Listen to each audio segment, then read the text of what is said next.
Hello everyone, my name is Vivek Lalwani and I am studying in third semester IT in Sri Swaminarayan Polytechnic Gandhinagar.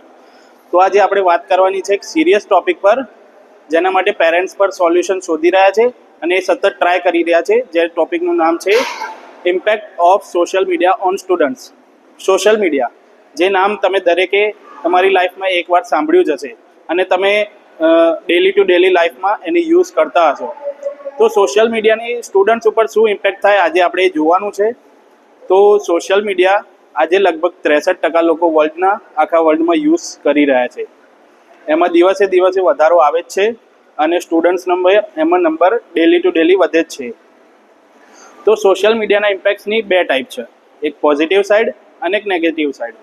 આજે positive side છે એમાં students નવી communication skills શીખી શકે છે, નવા લોકો જોડે વાતચીત અને ચેટિંગ કરીને નવી ઇન્ફોર્મેશન મેળવી શકે છે અને એમાં એના ઓપોર્ચ્યુનિટીઝ બી ક્રિએટ કરી શકે છે. નવી ફિલ્ડમાં તેમને નવી ઓપોર્ચ્યુનિટીઝ મળે છે, તે લોકો પોતાનું બિઝનેસ ઓપન કરી શકે છે, સારી માર્કેટિંગ કરી શકે છે.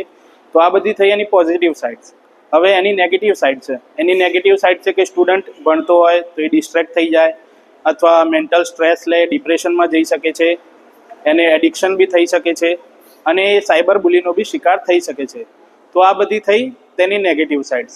તો આપણે જોયું કે સોશિયલ મીડિયાની જેટલી પોઝિટિવ સાઇડ છે એટલી નેગેટિવ સાઇડ પણ છે અને એટલા એના ગેરફાયદા પણ છે. તો આપણે એક સૂચનામાં સાંભળીએ તો સોશિયલ મીડિયાનો જેટલું બને ઓછું યુઝ કરીએ સ્ટુડન્ટ્સ માટે.